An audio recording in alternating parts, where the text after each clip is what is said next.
সম্পূর্ণরূপে আপন করে নিয়ে তার অভিজ্ঞতালব্ধ যত জ্ঞান যেন তার মধ্যে ঢেলে দিতে লাগলেন এবং স্বহস্তে নির্মাণ করতে লাগলেন সেই সারদা প্রতিমা, যেটি তিনি আমাদের জন্য রেখে যাবেন কাঠের নয়, মাটির নয়, পাথরের নয়, জীবন্ত বিগ্রহ, এবং শিখিয়ে যাবেন তার পূজার মন্ত্র মা।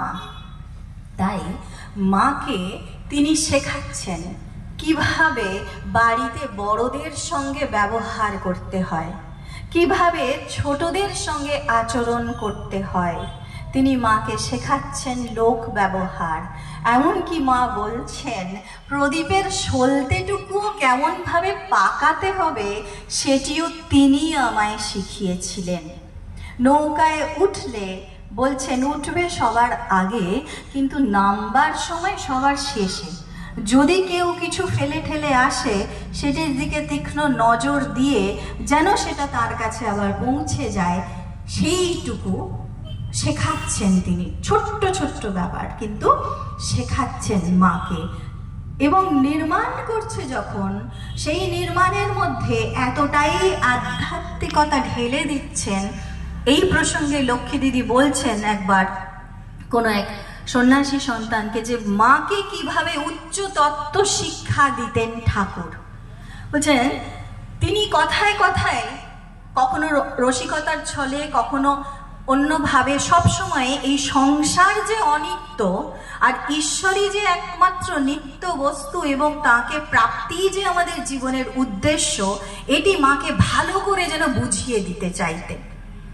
ফলত এই যে মা, তিনি যেহেতু কোনো গর্ভজাত সন্তানের জননী হতে পারেননি, সেই নিয়ে হয়তো তার কোনো আক্ষেপ থাকতে পারে, কিংবা পাড়া প্রতিবেশীরা নানা রকম বলতেও পারেন, এমনকি আমাদের দিদিমাও বলেছিলেন।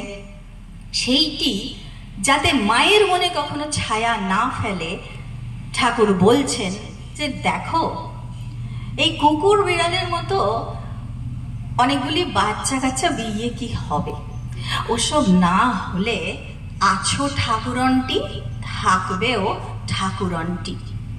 মায়ের মা অর্থাৎ আমাদের দিদিমা, আমরা জানি তার অনেকগুলি সন্তান আদি হয়েছিল এবং তাদের মধ্যে বেশ কয়েকজন মারাও গিয়েছিলেন অকালে, যাদেরকে পালন করতে মাও সেই সময় পালন করেছেন, কোলে কাঁখে করেছেন।